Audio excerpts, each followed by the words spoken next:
Erev Tov umevorach, Birshut Moray Verabotai. Bezrat Hashem Yitbarach. Ce soir, on a un thème qui est en rapport avec la paracha de la semaine, mais qui nous concerne dans tout le long de notre vie. La question elle est la suivante. Aujourd'hui, il est publié dans les journaux, les rumeurs courent, qu'il y a des personnes qui ont des pouvoirs spirituels particuliers. Et donc, il y a chacun qui se sent qu'il a besoin d'un conseil, d'une bénédiction, d'une bracha, il a un doute, il veut s'associer avec quelqu'un, il ne sait pas s'il s'associe, il veut acheter une maison, il ne sait pas s'il achète, il a des problèmes dans le couple, il va prendre conseil, il a des problèmes de malade chez lui à la maison, alors donc il va demander une bracha. Et donc les personnes s'orientent vers des personnes qui sont effectives, c'est-à-dire des personnes qui ont des résultats. D'accord? On voit pas sur quelqu'un qu'on ne sait pas s'il y a des résultats ou pas. On voit, il y en a un, on raconte sur lui qu'il y a plein de nissim, un tzaddik, plein de nissim qui se passent autour de lui, grâce à lui. Et donc, vous savez ce que c'est le monde. Le monde marche, c'est que voilà, celui qui est bien connu, alors c'est celui qui marche. Mais parfois, ces personnes chez qui on se retourne, ce sont des personnes que c'est vrai, ils sont religieux, pas de problème, ils font toutes les mitzvot, il n'y a aucun problème, ils sont dans la voie de la Torah, mais ils ne sont pas particulièrement érudits en Torah. Ce pas des talmidei chachamim, d'accord? C'est peut-être des tzadikim, d'accord? Ils sont tzadiks, font attention à toute la halakha, mais si tu viens lui demander une question de halakha, une question dans le chasse, une question dans le Talmud, Anim il est d'Aber. Il n'est pas Talmid Chacham. D'accord? Talmid Chacham, c'est quelque chose c'est toute une vie d'études. C'est quelqu'un qui s'investit dans l'étude jour et nuit. Et celui qui ne s'investit pas jour et nuit, donc il ne peut pas être Talmid Chacham. C'est comme un médecin. S'il a fait ses années d'études, il devient médecin étant donné qu'il a la connaissance. Celui qui n'a pas fait ses années d'études, il ne peut pas faire de raccourci. Il n'y a pas de raccourci pour être médecin. Ainsi, il n'y a pas de raccourci pour être Talmid Chacham. Pour être Talmid Chacham, il faut étudier jour et nuit, année après année, des dizaines d'années. Et comme ça, on devient Talmid Chacham. Donc, cet homme-là, il est tzaddik, il fait plein de bonnes choses, mais il n'est pas Talmid Chacham. Est-ce qu'une personne comme ça, on peut prendre conseil chez elle, on peut prendre des bénédictions chez elle, moutar ou assour? Pourquoi c'est en rapport avec les parachiotes de la semaine? Parachat de la semaine, mon cher Rabbeinu, qui va faire des nissim, il va faire des moftim, il va faire des miracles extraordinaires, il va faire la plaie du sang, après les grenouilles, après les poux, et après on a 7 makotes dans cette paracha, Adam, Sfardé, Akilim, Arov, Dever, Shechim, etc. La semaine prochaine, paracha de Bo, on a encore Rocher, Arbe, Bechorot, le premier-né. Après, dans les parachiotes qui vont suivre, parachat Béchalach, on a la mer Rouge qui va s'ouvrir. Après, on a le mont Sinaï. Vraiment, mon cher Rabbeinu, c'était quelqu'un qui était prophète, qui était celui qui a donné la Torah par l'intermédiaire d'Akadosh Baruch pour donner la Torah. Il était prophète, il était Roi HaKodesh, Nevoah, il avait la prophétie et il était Baal Moftim, c'est-à-dire qu'il faisait des nissim, il faisait des choses extraordinaires. Et donc ça vient nous poser la question. Dans chaque génération, il y a des personnes avec des pouvoirs. Et notre question ce soir, elle est, est-ce que quelqu'un qui a un pouvoir, mais qui n'est pas Talmid Chacham, est-ce qu'on a le droit d'aller chez lui ou pas? Donc, ça vous intéresse la question? Ça vous intéresse? Donc, Metsuya. Alors, maintenant, on commence. Il y a un shoot question-réponse qui s'appelle Vayashov Hayam. Vayashov Hayam. Vayashov, c'est a répondu. Hayam, c'est Yaakov Moshe Hillel. Rachetez votre. Hayam, Yaakov Moshe. Rav Yaakov Hillel, il a un shoot qui s'appelle Vayashov Hayam. Et dans son shoot, dans le deuxième tome, Chelek Bet, dans le Siman Yud Gimel, il pose cette question. On lui a posé cette question et donc il va répondre, il va développer. Donc on va un petit peu goûter à son développement et après on va ajouter quelques points qui ne sont pas marqués là-bas. Alors donc, on lui a posé la question suivante. Est-ce que quelqu'un qui n'est pas Talmid Chacham, mais il est tzaddik, qui fait des choses magnifiques, ou bien mais il est Amaharetz, qui ne connaît pas des passages simples du Talmud, est-ce qu'on peut aller chez lui pour qu'il vienne en aide, pour prendre des conseils, des bénédictions? Et donc, il a répondu en plusieurs parties. Première chose, il apporte les paroles du Rashba. Donc, il y a déjà euh, 800 ans, 900 ans à l'époque du Rashba. Le Rashba s'est déjà posé cette question. Est-ce qu'il peut y avoir des pouvoirs sur quelqu'un qui n'a pas de Torah? Le Rashba a dit non. Le Rashba a dit il n'est pas possible que une personne qui n'est pas érudite dans la Torah, qui ne maîtrise pas le chasse, le Talmud, le Shulchan Aruch, c'est impossible qu'il y ait des réussites dans ses actions. Et donc, on a apporté au Rashba des histoires que oui. On a rapporté au Rajba des histoires magnifiques. Quelqu'un qui n'était pas Talmid Chacham, religieux, pas Talmid Chacham, il a fait des nissim, etc. Et il a dit, qui c'est qui me prouve que c'est lui qui a fait ça? Peut-être c'est un hasard, etc. C'est que le Rajba repoussait totalement cette possibilité qu'il y ait une force autre que la Torah. Pour lui, une force, c'est seulement si elle provient de la Torah. Et ça, c'est ce qu'on va essayer de réfléchir ce soir. Pourquoi une force doit provenir obligatoirement par la force de la Torah? Quelqu'un qui est tzaddik, qui fait des tfilotes des heures dans la journée. Toute la journée, il étudie le Teilim, il lit la nuit, il lit le Zohar, il fait des ta'aniyot et des sigoufim, il ne mange pas, il ne dort pas, et il fait des chastadim, et il fait des choses extraordinaires. Mais il n'est pas Talmid Chacham. Pourquoi ça ne fait pas en soi une force? Il y a certaines personnes qui ont fait tchouva, qui étaient très très loin. Et dès qu'ils ont fait tchouva, ils ont dit, regarde, moi, dans mes ancêtres, il y a eu des tzadikim. Et donc, moi, maintenant, j'ai la force de mes ancêtres. Est-ce que c'est suffisant? Est-ce que c'est une force suffisante pour faire des... Est-ce que le trou vote le mérite des pères? Est-ce qu'il, même si la personne en elle-même, elle n'est pas méritante, est-ce que le trou vote va lui offrir, en fait, ce pouvoir de bénir? Alors, selon le Rashba, a priori, non. Selon le Rashba, autre que la force de la Torah, que l'étude, que quelqu'un qui a étudié pendant des années et des années et des années la Torah, et il fait parfait dans l'étude, etc. Seulement une personne comme ça. Mais on va essayer, peut-être qu'il y a d'autres chitotes, peut-être qu'il y a d'autres positions. Et pourquoi le Rashba, il dit cette chose? Marxisme, il commence tout à vote. Comment? Marxisme, il commence tout à vote. En général, le radement, c'est pas On va voir d'où vient la notion de Srutavot. Il y a C'est des vrai que les Admorim, ils viennent fils après père et fils, de père en il y a fils. des principes qui sont des plus grands talmudiques que le allemand en lui-même. D'accord. Alors, on va voir. Lorsque le Admor, il n'est pas Talmid Chacham, alors est-ce que là aussi, on va dire que Srutavot? Je pense qu'en général, il est tellement bon. Bien fait. Alors, notre question, elle est un Rav qui n'est pas Talmid Chacham, il est tzaddik, pas Talmid Chacham, d'accord? C'est pas son métier. Lui, son métier, il fait d'autres choses dans sa vie. Est-ce qu'il peut avoir une force de bracha? Est-ce qu'il peut avoir une force de conseil? OK? Là, vous ma paye. Alors, En vérité, okay. C'est un scoop s'il emploie des moyens extra, extra naturels, surnaturels. Il ne fait pas de choses extra. Non, la question dans Rav Yaakov Hillel, Rav Yaakov Hillel, il parle même s'il ne fait pas des choses qui sont surnaturelles, des choses qui sont assurim selon la halakha et Kabbalah Ma'asit. Non, il ne fait rien de très spécial. Il fait des bénédictions, des brachot aux gens. Il donne des conseils aux gens. Je dis pas dit que c'est pas assourd, mais la question est est-ce que sa bracha, elle a une force? Est-ce que la bracha, elle a une signification? Et est-ce qu'on va chez cette personne? Est-ce que nous, en tant que personne qu'on écoute, ouais, baba sucré. Alors, est-ce qu'on va chez eux? Alors, venons, on continue. L'ozachoul.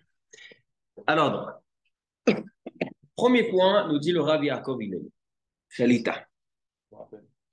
Tout d'abord, ça dépend. Qu'est-ce qu'on vient demander? Qu'est-ce qu'on vient demander? Est-ce qu'on vient demander des choses qui vont prédire l'avenir? J'ai envie de savoir, est-ce que mon affaire marchera? J'ai envie de savoir, est-ce que mon enfant va guérir? Je veux savoir des choses qui sont antidotes, qui sont dans l'avenir. Je veux demander quand vient le Mashiach. Et on va chez le tzaddik pour lui demander des choses à venir. Alors, dit tout d'abord ça, c'est évident que c'est assaut, que ce soit un tzaddik qui n'est pas Talmid Chacham, que ce soit un tzaddik qui est Talmid Chacham. Pourquoi?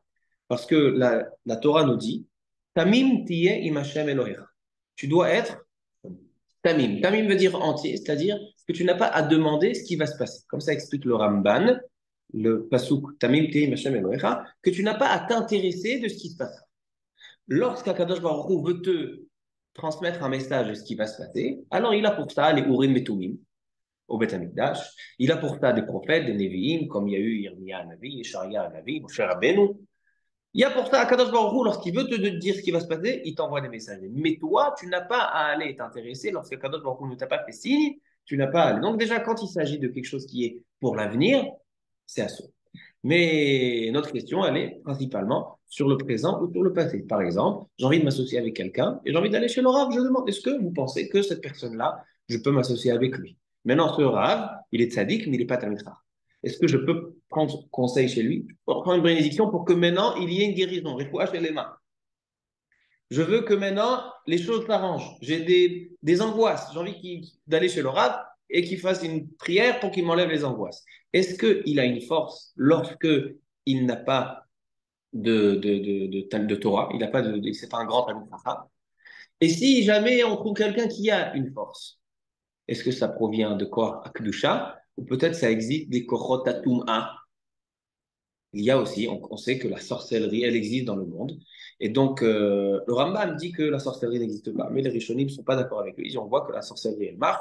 Ça existe. C'est pour ça que la Torah nous dit que, il est interdit de pratiquer la sorcellerie. C'est pour ça que la Torah, elle dit que lorsqu'il y a une sorcière, il faut la tuer. Mais Hashefa, l'otechaye. Alors, donc, on voit qu'il y a une force à Kadosh Baruch Hu. Dans le monde, il a laissé place à l'erreur. Il y a place à choisir le bon côté des choses, de prendre la force divine et de l'utiliser en bien. Et il y a quelqu'un qui va utiliser Bekorot Atouma, c'est-à-dire qu'il n'est pas méritant.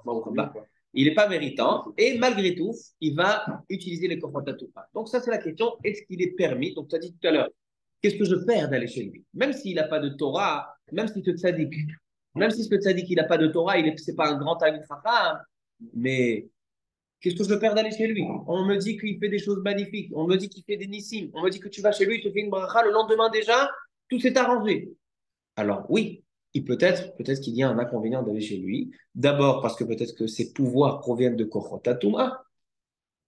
Alors ça, c'est quelque chose qu'on va essayer de comprendre. Alors, on a éclairci une chose, c'est que si on vient demander l'avenir, c'est à soi.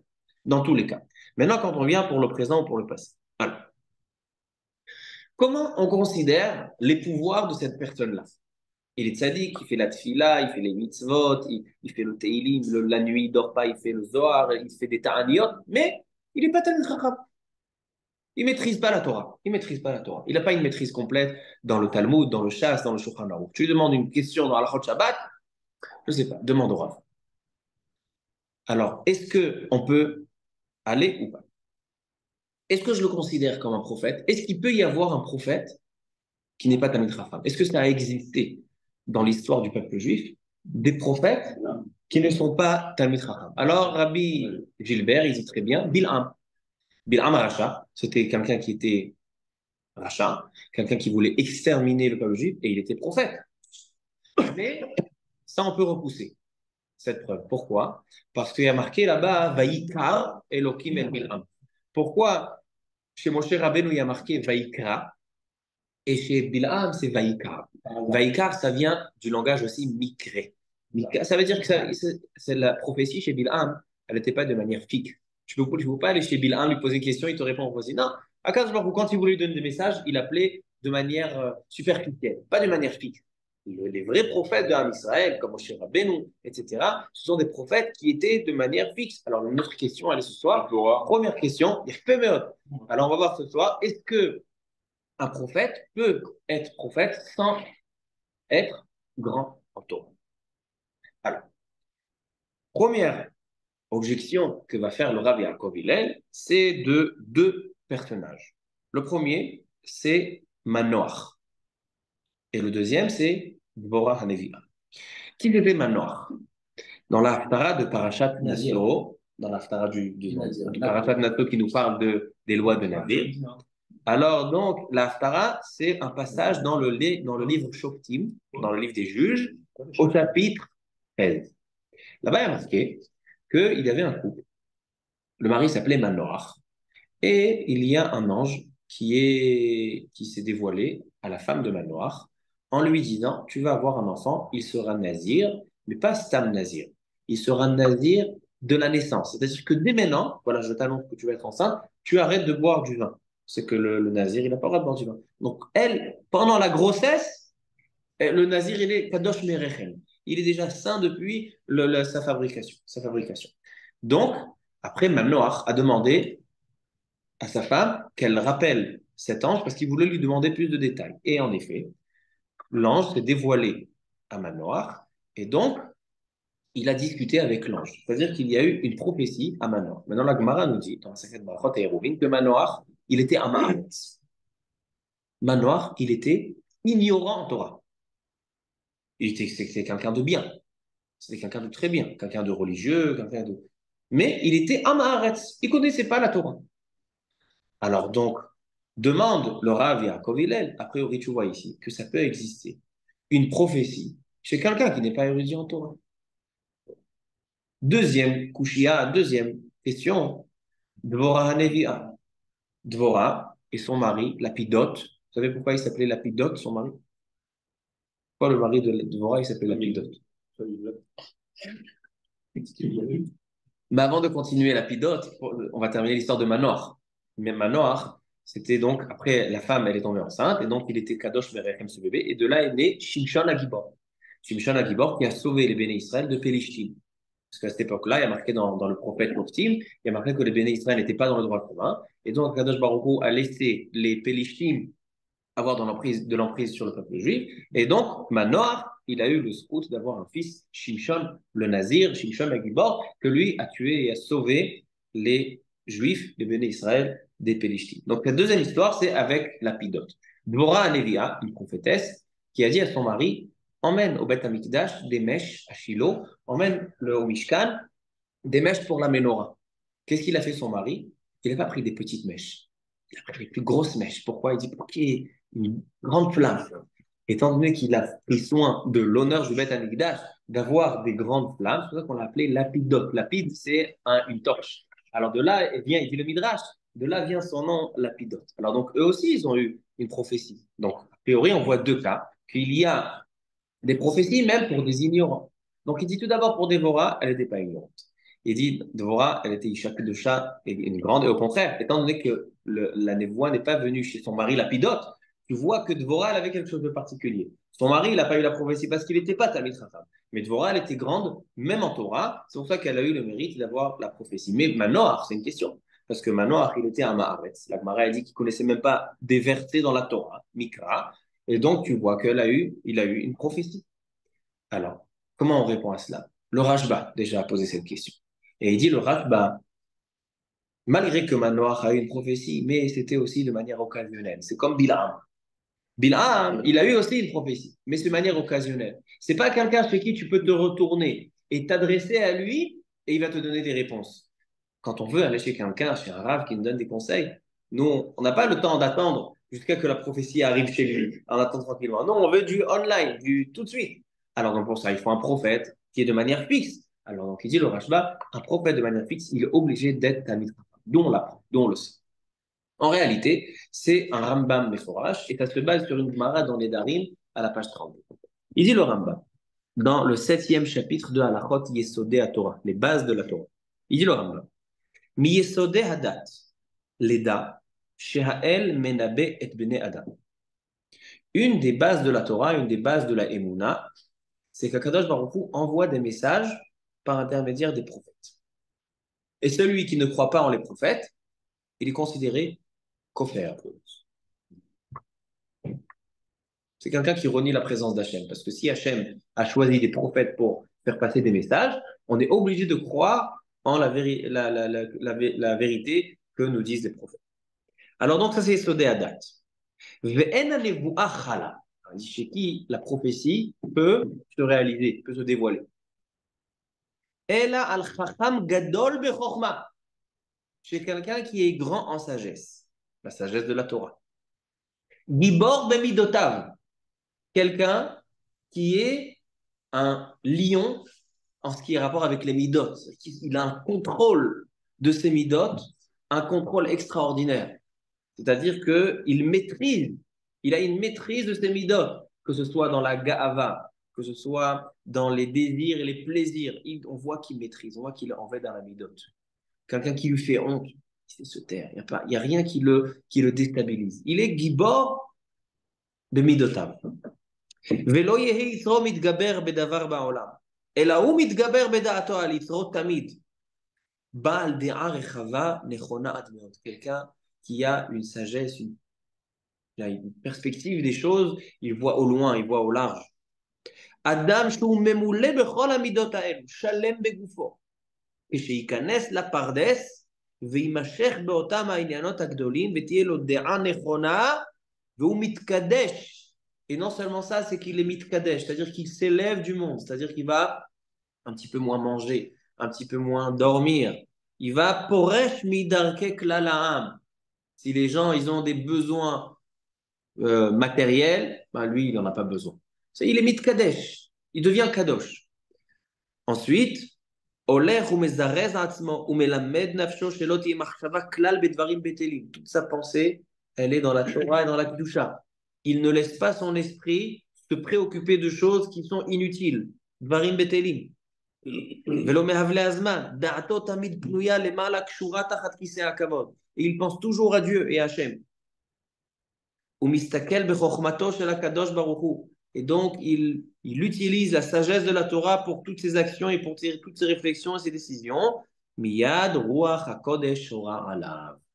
Cet homme-là, il peut avoir Ruach HaKodesh. Ou be'et shetanuach alav haruach, tit'arev nafsho b'ma'alat ha'malachim. Et lorsque Ruach HaKodesh, il va s'imprégner des Ruach HaKodesh, donc il va se mélanger avec les malachim, et il va devenir un malach, etc. Et donc, tout ce que tu lui demanderas, alors ces réponses seront des paroles divines, des paroles de Dieu. Ça, c'est les paroles du Rambam qui sont basées dans la Gemara Masechet Nedarim. Donc, on voit ici clairement que la prophétie peut être seulement sur quelqu'un qui est Chacham Gadol Batorah. Et quelqu'un qui n'est pas Chacham Gadol Batorah, grand en Torah, mis à part toutes les midot qui sont obligatoires, mais on voit que ce détail-là, il est impératif. Et si tu as quelqu'un qui est tzaddik, il fait des ta'aniyot, mais Erev Shabbat jusqu'à Erev Shabbat. Il fait des veillées d'études. Il fait des teilim et du Zohar en continu. Mais il n'est pas Talmid Chacham. Il ne peut pas être Navi, il ne peut pas avoir Ruach HaKodesh. Comme ça, il dit le Rambam. Non seulement ça, c'est qu'on a une Gemara dans Masechet, Baba Batra, que la Gemara dit Amar Rabbi Yochanan, Miyom Shecharav Bet HaMikdash, Nitla Nevu'a Mina Nevi'im, Venitna Lashotim Velatinokot. Depuis le jour où le deuxième temple a été détruit, alors il n'y a plus de prophétie. Batla, deuxième temple, il faut réfléchir, c'est le deuxième ou le premier. En tout cas, Mishecharav et Amigdash, il n'y a plus de prophétie. Et la prophétie aujourd'hui, elle n'est plus donnée à un prophète, elle est donnée à qui? Les enfants. Shotim betinokot. Shotim sont les personnes qui ont des dérangements mentaux. Et tinokot, ce sont des enfants. On peut avoir un bébé, un enfant qui a des prophéties, et on peut avoir des personnes qui sont dérangées mentalement, qui ont des prophéties. Alors donc, non seulement qu'il faut avoir la condition de Chacham Gadol Batorah, mais ça, même ça, aujourd'hui, on n'a plus. Aujourd'hui, on n'a plus de prophètes, on n'a plus de Nevi'im. Tu veux savoir ce qui va se passer, tu veux savoir des choses qui dépendent de la prophétie, le message d'Hachem, il n'y a pas aujourd'hui. Alors, il y en a qui a voulu dire à Rabbi Yaakov Hillel, d'accord. Alors, cet homme-là, il se considère comme un choté, comme un idiot, d'accord? Il se prend comme quelqu'un qui est dérangé mentalement. Il dit non, chotim, il y a des... Il dit, l'okol echad echol liot choté, je crois que c'est facile d'être choté, mais il faut... C'est pas donné à tout le monde, il faut avoir une terouda. C'est quoi la terouda d'un choté? C'est quoi la terouda de quelqu'un qui est fou? Alors la Gemara, elle dit, kol mi shenotnim lo davar ve'eno shomro. Quelqu'un que tu lui donnes 20 shekels, qu'il aille s'acheter une glace, il revient, il a perdu les 20 shekels, c'est un choté. Quelqu'un qui marche seul la nuit, pieds nus, la Gemara dit, c'est un choté. D'accord, il est shooté. Alors donc, ça c'est donc l'okol echad yechol liot choté. Donc, prophète aujourd'hui, il n'y a pas. Et pourquoi? Parce que d'abord, il n'y a plus de prophétie. Maintenant, quelqu'un qui a voulu dire, d'accord, c'est vrai, il n'y a pas de prophétie. Mais est-ce que Ruach HaKodesh y a? Aujourd'hui, voilà, on parle de prophète. Mais aujourd'hui, on ne va pas chercher des prophéties. On veut quelqu'un qui a un esprit saint, qui a quelque chose de particulier qui n'a pas chez une personne ordinaire. Ruach HaKodesh. Est-ce que ça existe? Réponse, oui. Qui c'est qui le dit? Rabbi Chaim Vital, l'élève du Harizal. Il dit Rabbi Chaim Vital, c'est vrai qu'aujourd'hui, Batla Nevoua, Avalo Batla Ruach HaKodesh. Alors, donc ça existe. Alors, est-ce que Ruach HaKodesh peut être une personne qui n'a pas de Torah, mais qui a des Maasim et de la Kedusha? Est-ce que la Kedusha, c'est quelqu'un qui s'élève du monde? Quelqu'un qu'on voit que ce n'est pas un homme ordinaire. Est-ce que lui peut avoir Ruach HaKodesh, même s'il n'est pas grand en Torah? Parce que les conditions, on a besoin d'avoir la prophétie. Une des conditions, c'est qu'il soit grand Torah. Mais peut-être que pour voir HaKodesh, il n'y a pas besoin. Vous avez compris la question? Alors nous dit Rabbi Chaim Vital, dans son livre Sha'arei Kedusha.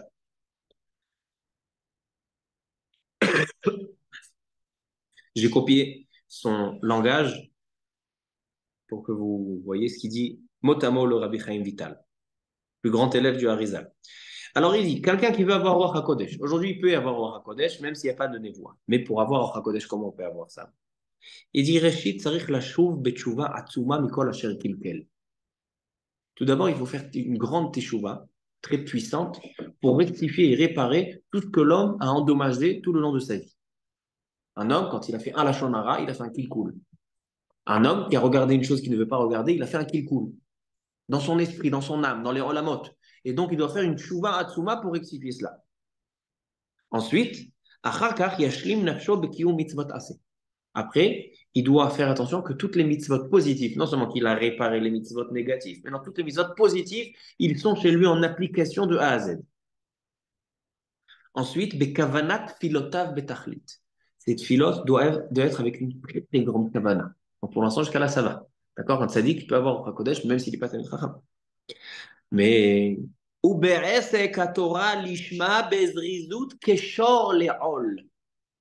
doit être assidu dans la Torah, dans l'étude de la Torah, comme un taureau qu'il supporte le joug qu'il a apporté. Et jusqu'à où il doit étudier la Torah? Ad sheyutash kocho, jusqu'à qu'il soit épuisé de ses forces, qu'il soit essoré.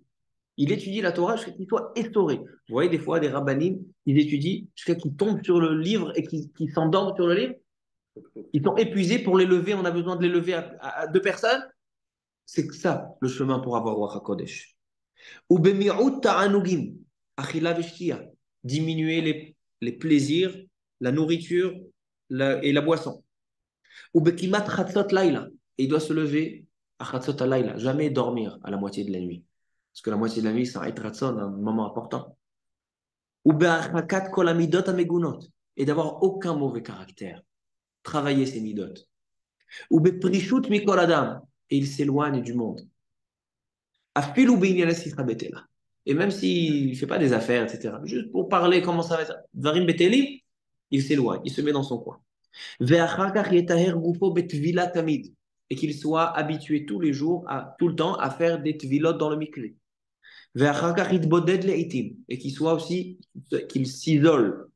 Qu'il pense à Dieu. Et le nom de Dieu face à ses yeux.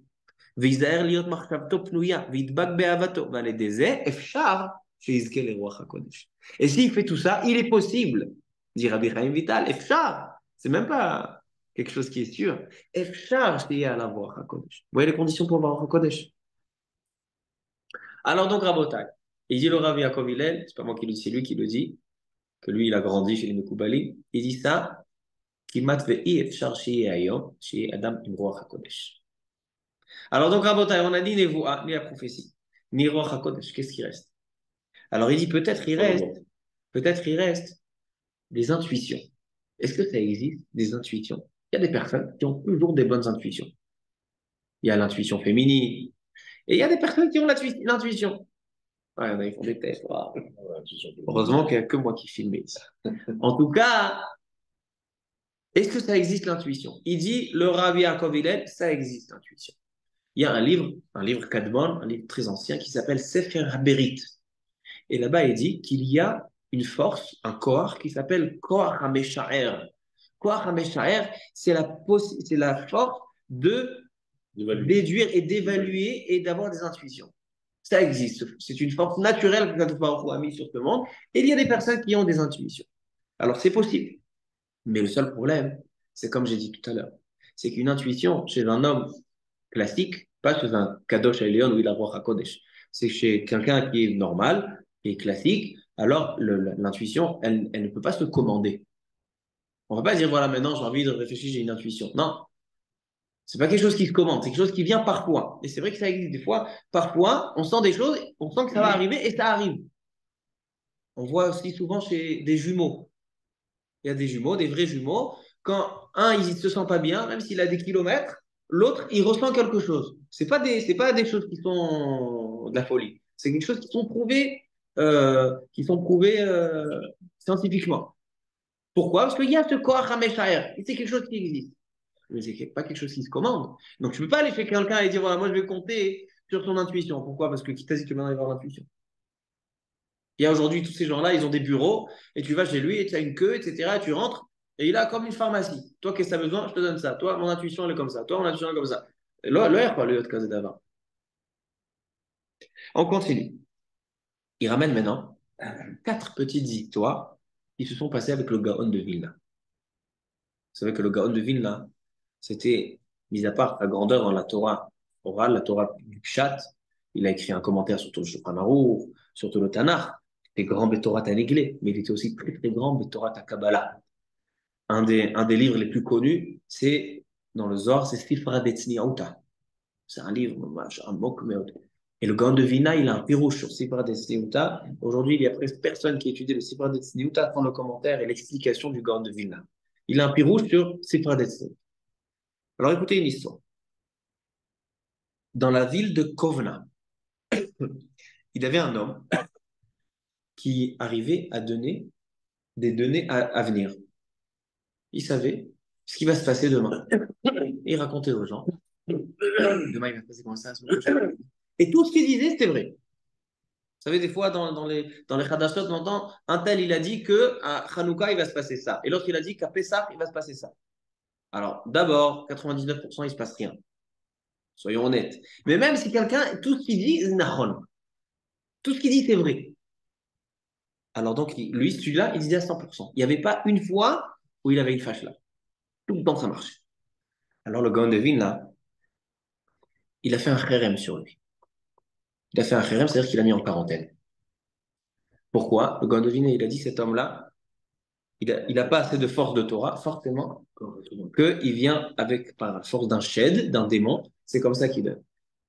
Dès qu'ils ont fait le kherem, ils l'ont mis en quarantaine, le shed l'a lâché. Et donc là, il n'arrivait plus à dire des choses, des méfois. Donc après, ils l'ont ramené dans le Ham Israël. Ainsi, une histoire qui ressemble. Il y avait une jeune fille, pas mariée, Betula, qui faisait des choses extraordinaires. Les gens, ils venaient chez elle malades, elle leur disait tac, tac, tac, tac, tac, ils sortaient guéris. Elle maîtrisait le Zohar Kadosh. Une jeune fille, pas mariée. Le gars de Vina, ils sont venus chez lui, il a dit, mariez-la. Dès qu'elle va se marier, elle aura son tikkun, elle aura midat harachamim, elle que midat adin, elle aura midat harachamim, et vous allez voir que l'esprit, il va s'en aller, elle s'est mariée, le kachaya.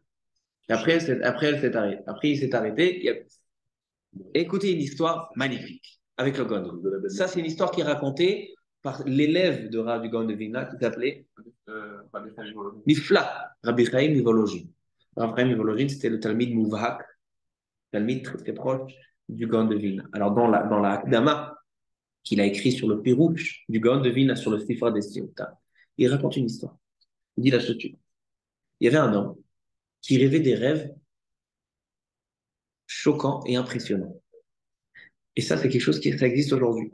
Plusieurs personnes sont venues me raconter. Écoutez, les gens venaient chez lui, ils s'endormaient, et dans le rêve, il montrait tout ce que la personne fait, même en cachette. Même dans la chambre à coucher, il savait ce qui se passait. Il se réveillait et il disait, toi, tu fais comme ça et comme ça. Toi, tu as fait comme ça et comme ça. Toi, tu as vexé un. Toi, tu as blessé l'autre. Toi, tu as fait comme ça avec l'argent. Les gens, c'était comme si on les mettait dans un dans un rentgen. Le Gaon de Vilna, qu'est-ce qu'il a fait? Il a appelé, il a demandé à le voir. Il est arrivé chez le Gaon de Vilna, il a dit, Kvod, Gaon de Vilna, Rabbi Eliyahu, est-ce que tu me permets de m'endormir 2 minutes? Pravot. Il s'endort, il rêve, il se réveille, il dit, il y a quelques nuits, tu as demandé à tes...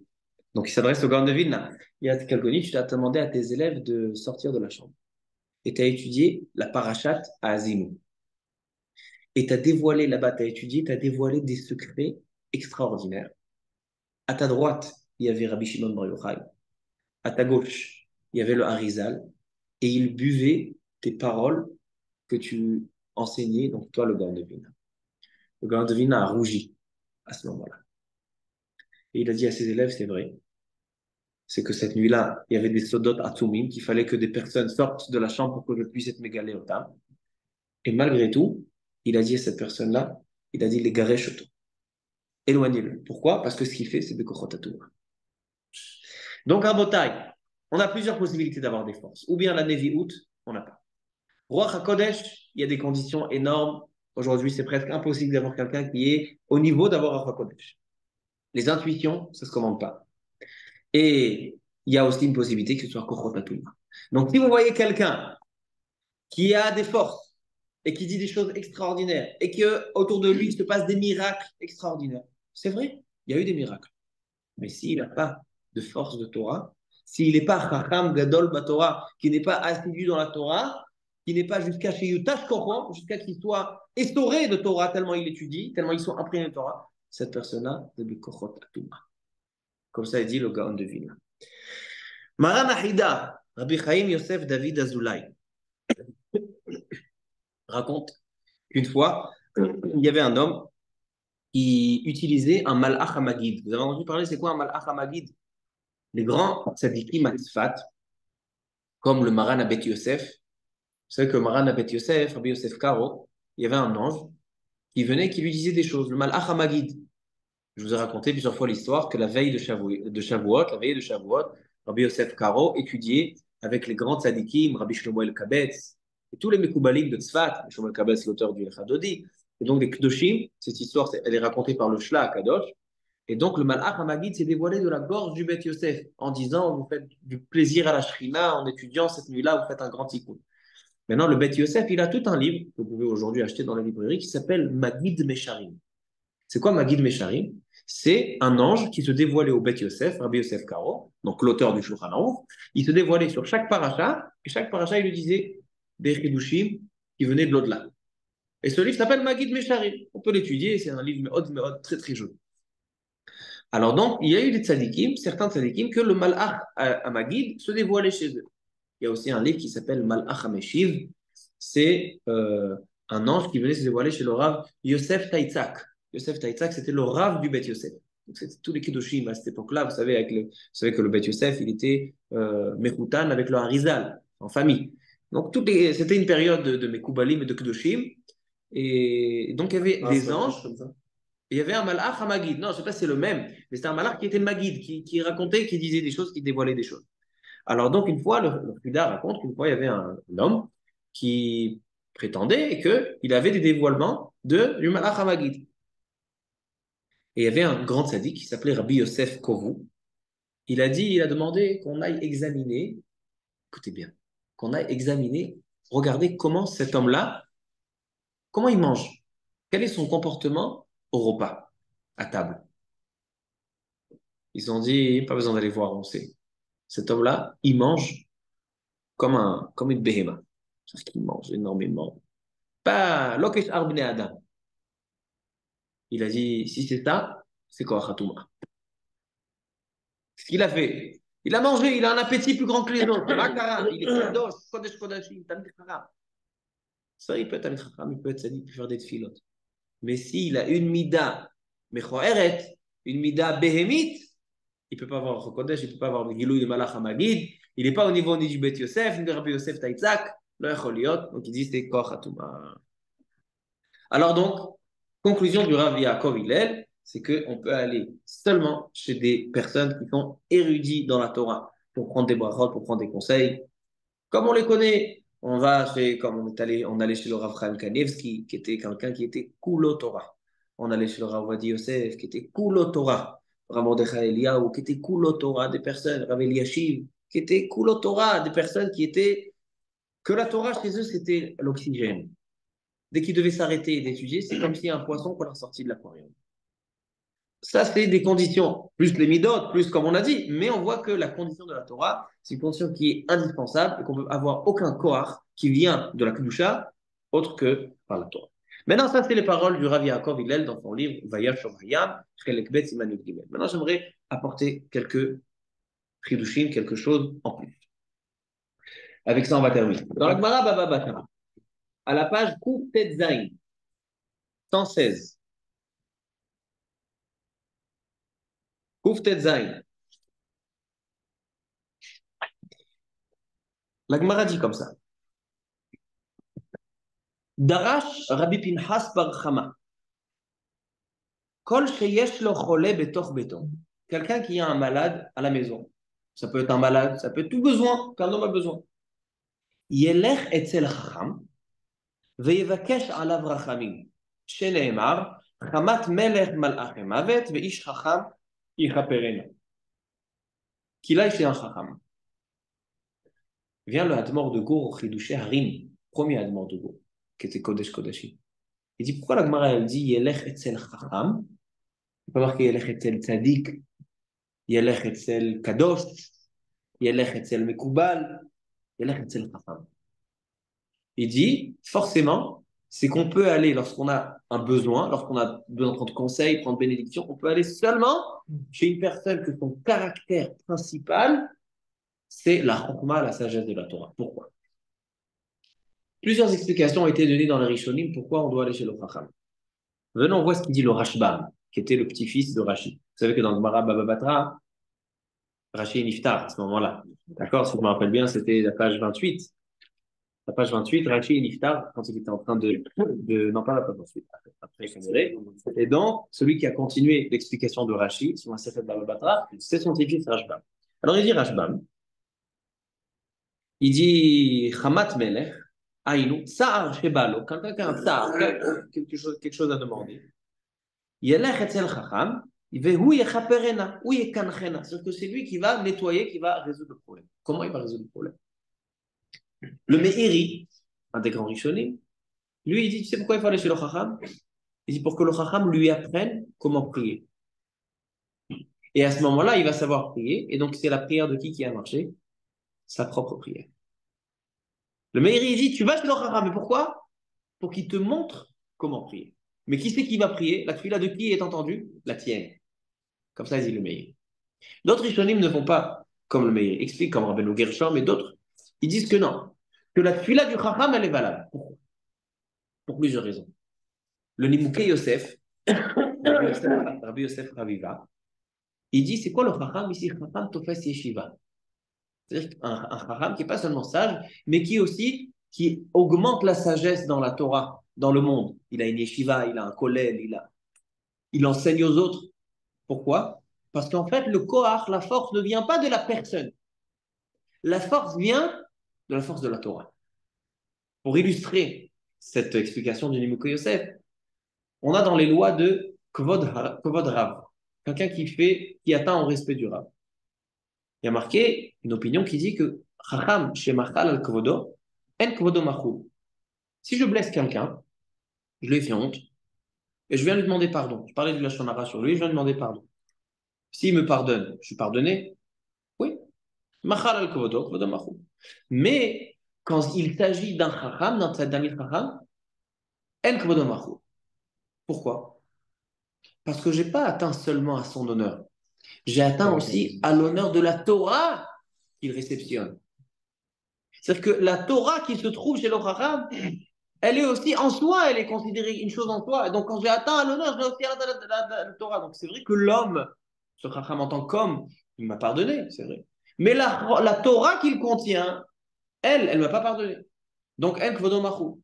C'est pour ça qu'il dit le Nimukei Yosef. Il dit la force, quand tu vas chez le chacham, c'est la force de quel fila qui est exaucée? C'est la force de la Torah qu'il contient. Donc, on comprend bien que quelqu'un qui n'a pas la force de la Torah, il est juste, lui, quelqu'un d'important. Lui, il fait les kadosh, lui, il a fait des ta'aniyot, lui, il a fait des tfilot. Que là, il n'y a pas de force. La force, elle est de la Torah. Maintenant, on va terminer, Rabotai, avec quelque chose de magnifique. Vous allez voir qu'est-ce que c'est. Qu'est-ce que c'est les rabbanim? On a l'habitude, on a grandi autour de ces rabbanim-là. Il ne faut pas l'oublier qu'on a une mastorette, Moshe Kibel Torah Messina, etc. Et la Torah, comme elle a été transmise, on doit suivre quel rabbanim? Il y a plein aujourd'hui, il y a les styles de rabbanim sont très, très variés. Et nous, notre mission, elle est de ne pas perdre la mastorette, de ne pas perdre la tradition. Et de chercher des rabbanim qui ressemblent aux rabbanim de l'époque. Si nous, l'époque pour nous, c'est Rav Shach, c'est Rav Ovadia Yosef, c'est Rav Chaim Kanevski, alors aujourd'hui aussi, continuez à chercher des rabbinim comme ça. Ne pas s'évader dans la variété, fidèle à la tradition. Alors, quelqu'un à qui on peut être fidèle à lui, c'est le Rav Moshe Feinstein. Je pense que tout le monde a entendu parler de Rav Moshe Feinstein, qui était le grand de la génération aux États-Unis, qui a écrit la série de livres Igrot Moshe. Écoutez ce qu'il dit, Dvarim Niflaim, je pense que ça s'est terminé en beauté. הנה באתי לבאר העניין שהרבה שנים אנשים באים אליי לבקש שיתפלל עליהם. Rav Moshe Feinstein, il va entamer un sujet qui est très très délicat et il va évoquer ce que un fait que chez Rav Moshe Feinstein, énormément de personnes venaient pour demander des brachot et venaient demander des conseils. Et il dit le Rav Moshe Feinstein, ומבקשים ממני לברך אותם. Ils me demandent de les bénir ou de prier pour eux, que ce soit pour Briut Agouf, que ce soit pour Briut Nefesh, pour des enfants, pour la Parnassa, pour la Slacha Batorah, Binane Agouf, pour Michel Otada. ואני עושה רצונם. Il dira, Moshe Feinstein, moi je les écoute. Je prie pour eux, je les bénis. Afsheyadou Ali, malgré que je sais exactement qui je suis, que je suis quelqu'un de petit, et quelqu'un qui n'est pas, qui est petit dans la Torah et dans les Maasim Tovim, Rav Moshe Feinstein qui parle. Rav Moshe Feinstein, on raconte sur lui que, je ne me rappelle pas exactement, quoi, en Ben Azmanim, il a fait, en tout dans sa vie, il a fait une centaine de fois le chasse. Centaine de fois le chasse. Aujourd'hui, tous les 7 ans, quelqu'un qui est très sérieux dans le Daf Yomi, il fait tous les 7 ans, il fait un chasse. Lui, il a fait des centaines de fois le chasse. Alors il dit, je connais que je suis petit en Torah et dans les Maasim Tovim. Et donc les gens, Vadaït Mehim Alze, donc les gens qui me connaissent, ils savent que c'est pas normal. Moi, je fais des brachot aux gens. Donc c'est ça ce qu'il veut répondre. Il y a une question, il y a un problème. Il dit, les gens ils viennent, je leur fais des brachot, mais tout le monde sait que je suis pas à la hauteur. Alors, il vient répondre à ça. Qu'est-ce qu'il peut répondre? וגם ידוע מכמה גדולי תורה שהם לא עונים. Il y a des personnes, des grands dans la Torah qui disent, moi je suis pas raoui d'être mevaref, je suis pas à la hauteur. Les rabbanim. Il dit, mais moi quand même je bénis. D'abord pourquoi? Il dit d'abord, Mishum ben Adam la chavero ve'afta l'ereacha kamocha. Parce que même si ma bracha n'est pas effective, n'est pas valable, parce que je suis petit, il dira, moi je n'ai pas une chaîne, mais au moins je lui fais plaisir. Au moins il ressort de chez moi avec une argashat tova, avec un bon sentiment. Et deuxièmement, il dit, lorsqu'il s'agit d'un chacham, lorsqu'il s'agit d'un tamid chacham, il dit, je ne suis pas en train de me prétendre un tamid chacham, mais dans la génération, je suis reconnu chez certains comme un tamid chacham. Alors, donc, il dit, et la Gemara nous dit dans Baba Batra Kuf Tetzaï, donc là, la Gemara qu'on vient d'étudier, que Kol Shesh Lo Chole Betoch Yeto, Yelech Lechacham, et Yevakesh Olav Rachamim. Alors, donc, il dit, étant donné que la personne qui est venue devant moi me considère comme un Tamid Chacham, alors donc, moi, je dois accomplir la Gemara. La Gemara, elle dit, Yelech Lachacham. C'est ce qu'il a fait, ce pauvre juif. Il est allé Lachacham. Alors, donc, moi, je vais l'empêcher d'accomplir la Gemara dans ma Sechet Baba Batra. C'est pour ça qu'il dit le Rav Moshe Feinstein, je continue à faire des brachot aux gens. Vous voyez un petit peu la vision de nos Chachamim. Et aujourd'hui, il y a des histoires. Celui-là, il était pas religieux toute sa vie. Il sort de prison. Il a étudié 1 mois à la yeshiva. Ça y est, il a construit un binyan. Il a construit des mosdot. Et il a que. Et celui qui veut, toi, tu auras comme ça. Il dit le Rav Moshe Feinstein, mais ma pitom. Il dit, après des années, les centaines de fois le chasse, il dit, moi, je ne suis pas au degré. Et il dit, qui c'est qui dit ça? Rabbi Hanina ben Dossa. Vous avez entendu parler de Rabbi Hanina ben Dossa? C'est un des Tanaïm les plus kdoshim.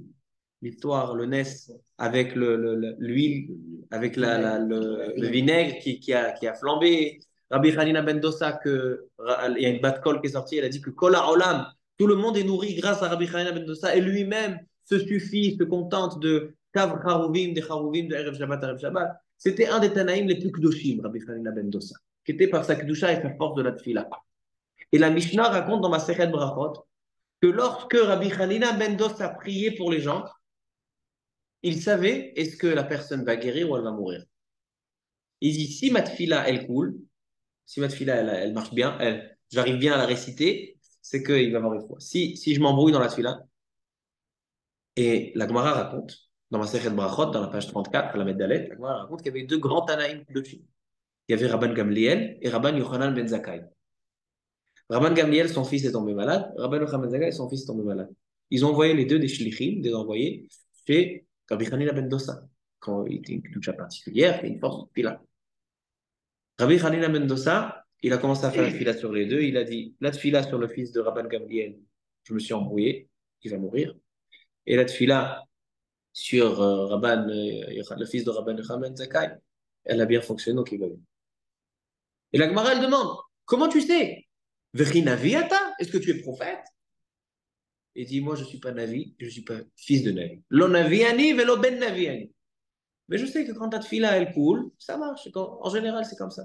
C'est-à-dire que même Rabbi Hanina ben Dossa, un des Tanaïm les plus kdoshim, qui faisait des missiles, il disait que cette fila, elle peut être exaucée, elle peut ne pas être exaucée. Donc, comment est-ce possible aujourd'hui qu'on va chez cette personne-là ou des personnes différentes et il dit, ouais, toi, comme des ordonnances. Comme des ordonnances. Toi, ça ira et toi, ça sera comme ça. En kazet davar. En kazet davar. Et si ça existe, c'est que c'est Kochatatou. L'un ou l'autre. On voit un petit peu comment des Gdolé en l'âme, comme je vous ai ramené ce soir. Le Rida, le Gaon de Vilna, le Ramosh de Feinstein, Rabbi Chaim ben Dossa, les Tanaïm Akdoshim, comment, chez eux, comment ils voyaient les choses. C'est comme ça que nous, on doit voir les choses. Ok? Baruch Adonai Le'olam, Amen ve Amen. Je termine avec un petit point sur la paracha. Parashat Hashavua, Parashat Va'era. Et il y a un message qui revient à chaque fois sur Parashat Va'era, qui est très particulier et très intéressant. Dans la Parashat Va'era, on voit que Moshe Rabbeinu, il va commencer à faire les plaies. Les trois premières plaies, Dam, Tzfardea, Kinim, le sang, les grenouilles et les poux. Et il y a marqué dans la Torah que ces trois plaies, c'est pas Moshe Rabbeinu qui les a faites, c'est Aaron HaKohen. Pourquoi? Il vient le Midrash et il dit à cause de la Hakaratatov, de la reconnaissance. Moshe Rabbeinu, étant donné qu'il a été sauvé grâce au Nil, et il a été sauvé grâce à la poussière de l'Égypte parce qu'il avait enterré l'Égyptien pour se faire tuer. Alors il dit, moi je suis reconnaissant, je ne peux pas frapper le Nil, je ne peux pas frapper la poussière. Donc, le sang et les grenouilles qui sortent, qui provenaient du Nil, je ne peux pas faire cette maca. Et les poux qui venaient de la poussière d'Égypte, je ne peux pas faire. Donc, Mishum Makaratat. Demande le Rav Dessler dans son livre Mirtav Me'Elia ou Alavasha. Akaratatov, la reconnaissance, c'est un homme envers son prochain ou un homme envers un être vivant. Mais lorsqu'il s'agit de l'eau ou de la poussière, Mashayach Akaratatov. Je suis reconnaissant envers des pierres, envers de la poussière et de l'eau. Mais l'eau et la poussière, ça n'a pas de sentiment. Est-ce que vraiment elle va être blessée? Ça va... Pourquoi on fait Akaratatov? Quelqu'un il m'a fait une tova, il m'a fait quelque chose de bien, je lui dis merci. Pourquoi? Pour lui faire du bien. Maintenant, si celui qui m'a fait du bien, c'est une personne qui n'a pas de cerveau, qui n'a pas de réflexion, qui n'a pas de sentiment, quel est le but d'être reconnaissant envers lui? Répond le Rav Dessler. Celui qui pense que Akaratatov, c'est pour apporter du bien à celui qui t'a fait du bien, alors il n'a pas compris ce que c'est Akaratatov. Akaratatov, c'est pour toi. C'est pour ton esprit. C'est pour que tu t'habitues que lorsqu'on te fait du bien, eh ben toi, tu rends du bien. Il est impensable qu'on te fasse du bien et tu vis. Il est impensable que lorsque quelqu'un t'ouvre la porte du binyan, la porte du bâtiment que tu habites, avec un sourire, que tu lui passes bonjour, avec un sourire, merci. Pour toi, pour tes bonnes midotes. Si toi, tu n'es pas capable d'être mokir tova, c'est-à-dire que tu es mouchrat de midotecha, c'est-à-dire que tu es quelqu'un de complètement obscur dans tes midotes. La karatatov, elle est pour toi, dit le Rav Dessler. Et un vrai Baal Moussar, c'est quelqu'un qui applique le Moussar qu'il enseigne. Alors écoutez une histoire avec le Rav Dessler. Le Rav Dessler, son fils, était dans des camps de concentration. Et Bechazde Shamaim, il a été sauvé par un juif américain qui s'appelait Silver. Et il a été sauvé des camps en Australie. Après la guerre, le Rav Dessler a retrouvé Bechazde Shamaim, son fils bien-aimé, et il lui a demandé qui c'est qui t'a sauvé, etc. Il a dit un certain Silver qui habite aux États-Unis aussi. Le Rav Dessler n'a pas hésité une seconde. Il a acheté un ticket de train. Il a fait 12 heures de train. Aller, 12 heures de train retour. Pourquoi? Juste pour aller dire merci. Aujourd'hui, quand on doit écrire un mail pour remercier quelqu'un qui nous a fait du bien, Alors on met des semaines à faire le mail jusqu'à qu'on le fasse. Rav Dessler, qui nous a expliqué la notion de Hakarat Hatov, ben lui, il nous dit, lui-même, il a fait 12 heures de train juste pour aller dire merci à cette personne, Silver, qui a sauvé son fils des camps de concentration à la Shoah. Et je termine Rabotai par une dernière petite histoire. Tout le monde a entendu parler du Rif. Le Rif, un des grands sages séfarades, Rabbi Yitzhak El-Fassi, un des Rishonim, qui était à Fès. Il y avait dans la ville du Rif, il y avait un bain public, comme il y avait à l'époque. Tout le monde allait se doucher dans le bain. Et le Rif était le Dayan. Ça, c'est une histoire qui nous a été racontée par le Rav Volkin. Et la source, elle est dans le Shita Mekubetset, Masechet Baba Kama. Et le Rif était Dayan dans la ville. Et un jour, il y a eu un litige, comme des bons juifs. Il y a eu un litige donc, concernant l'argent qui touchait ce bain public. Peut-être il y avait les associés qui étaient propriétaires de ce bain. Ils sont venus chez le Rif pour avoir un din, pour avoir un jugement. Le Rif, il a dit, je suis pas soul, je peux pas vous aider dans ce dossier, je peux pas juger, je vais vous présenter d'autres dayanim. Pourquoi? Parce que je suis concerné. Ils étaient étonnés. Les deux propriétaires du bain n'ont jamais eu affaire avec le Rif, aucun rapport de familial, rien. Ils ont demandé au Rif. On s'est jamais vu, on n'a jamais eu quelque chose en commun. Il dit, il y a quelques années, je suis tombé malade, j'avais une maladie dans la peau, etc. Et je suis allé me tremper dans votre bain. Et grâce à votre bain, j'ai l'eau chaude, etc. Ça m'a guéri. Donc, j'ai une akaratata envers cet endroit-là qui m'a apporté la réfoua. Donc, je suis concerné par cet endroit, donc je ne peux pas juger. C'est-à-dire que ilchatiquement, il n'y a aucun problème, il peut juger. Mais il se sentait redevable, c'est redevable envers quoi? Envers un bain public. Il se sentait redevable, ça lui a apporté la réfoua. Il ne peut pas juger. Ça vient un petit peu nous ouvrir les yeux sur ce que c'est là, comment on doit être reconnaissant. Et ne pas penser que reconnaissant c'est pour les autres. Ah oui, mais lui, de toute façon, lui, une fois je l'avais fait déjà, alors donc j'ai pas besoin de le remercier. Ça va, c'est normal qu'il m'ait fait ça, etc. Et il me doit beaucoup. La reconnaissance, c'est pas pour l'autre. C'est aussi pour l'autre, mais c'est surtout pour toi. Parce que si toi, tu ne t'habitues pas à être reconnaissant, ça veut dire que tes midotes ne sont pas là. Baruch Adonai Leolam, Amen. Amen. Amen.